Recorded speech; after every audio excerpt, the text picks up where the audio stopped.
And it takes a little bit for all of this to happen. Sure. All right. We're being live streamed, and now we can go on and record. And I lost my recording button. Oh, good old Zoom and technology. There it is. There it is. It's like, where'd it go? I had to make it screen.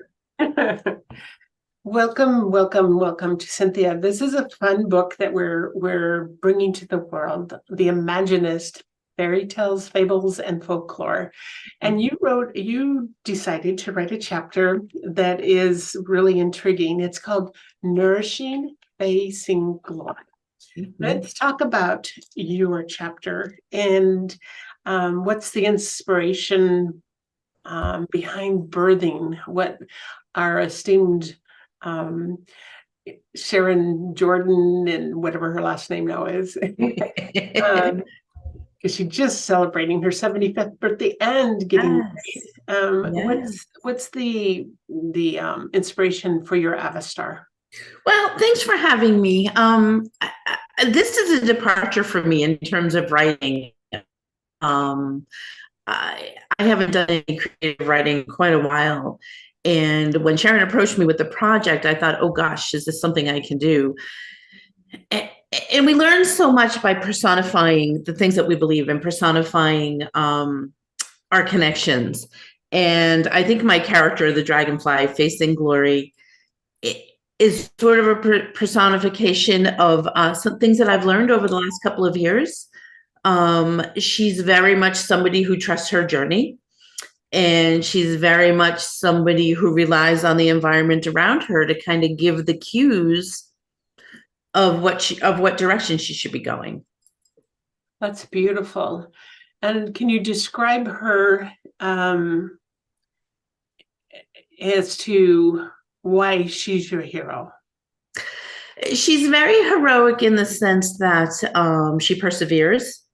And I know that's a little bit of a cliche, but she definitely is somebody who stands up to sort of some fear-based beliefs and fear-based behaviors, where she thinks she can't go forward from where she is, but gets into a situation where she has to. It's her only choice.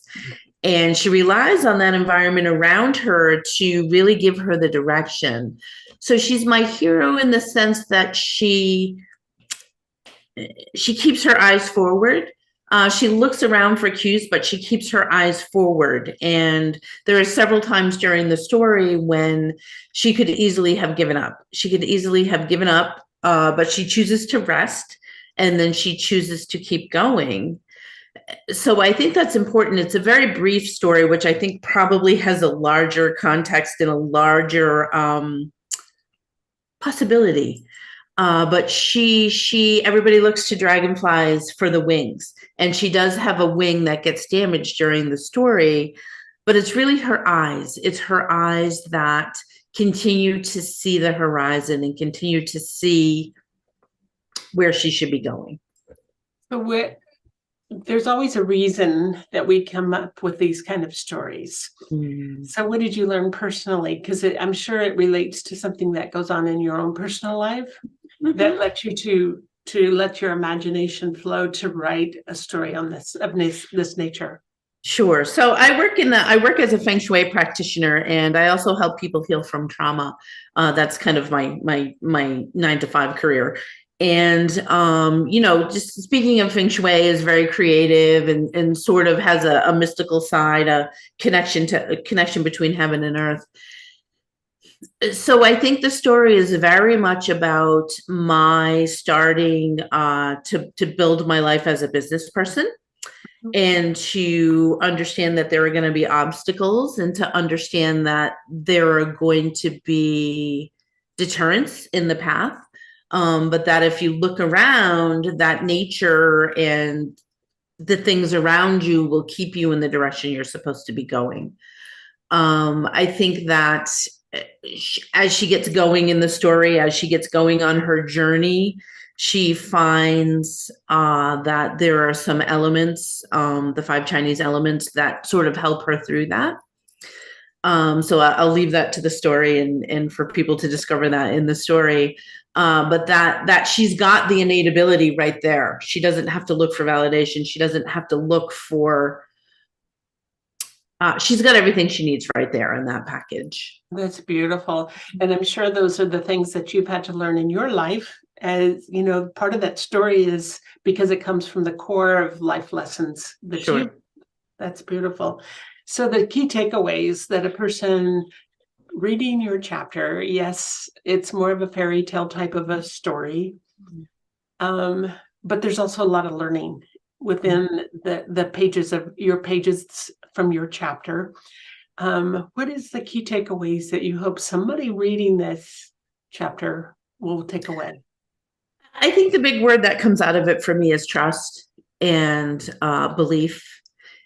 And I think that she shows that by continuing on her journey when she knows there's fear, when she knows there's obstacles ahead, when she knows she hasn't experienced anything like what she finds in the forest. And so I think the key is she keeps trusting. She keeps trusting that her eyes and her wings are going to take her there, even when there's an injury.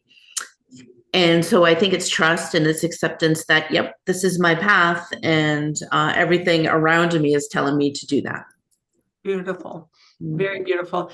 You know, it's interesting because I work with so many authors, and as I work with authors, I find that many of their own personal superpowers came from the really tough times in their lives, and how they serve in the world today is based on what they learned from those experiences and what they bring to the world.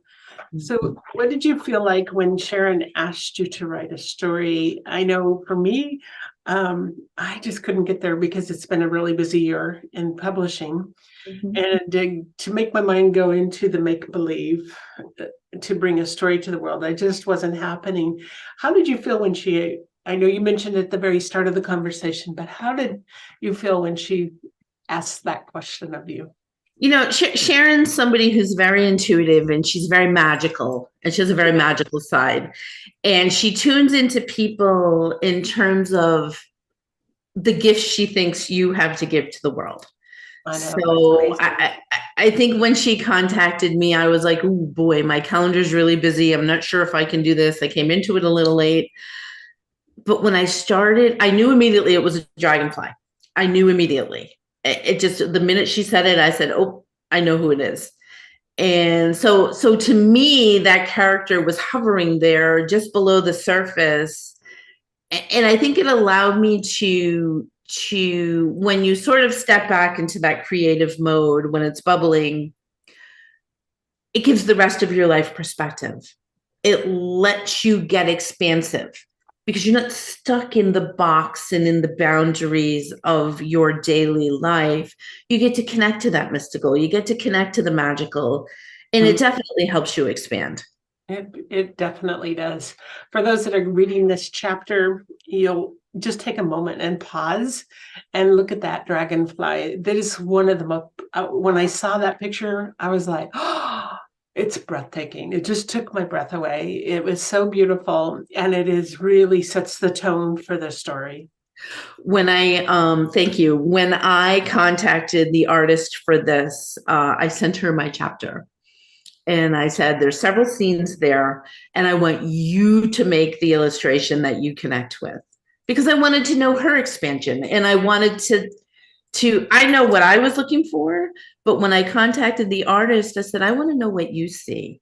And she picked the scene where facing glory confronts her biggest fear. And I didn't think there was a coincidence in that.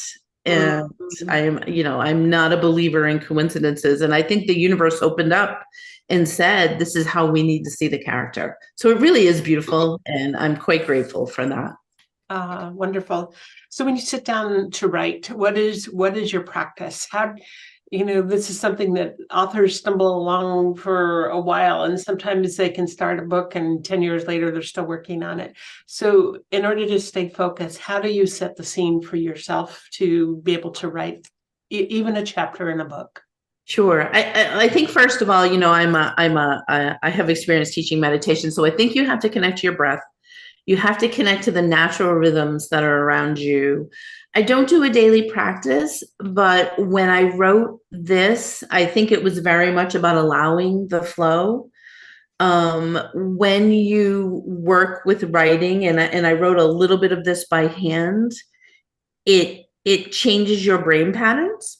And I think again, it allows for expansion. But for me, the message is really allow the flow. Beautiful. Allow the flow of what wants to come. Mhm. Very beautiful. Thank you, Cynthia, for really taking the time. And you have a quote in this at the beginning of your chapter. It says, Santosha invites us into contentment by taking refuge in a calm center, opening our hearts in gratitude for what we do have, and practicing the paradox of not seeking. Beautiful. Thank you for your beautiful contribution to this book, The Imaginist, Fairy Tales, Fables, and Folklore. And delighted to be able to have this moment in time with you. So nice to see you again, Becky. I can't wait for the launch of this book. And thank you to Sharon, who was so magical. I think people will really love this. Yes, absolutely. Thank you. Thank you. And I got to get over here and go stop the live. And how do you stop?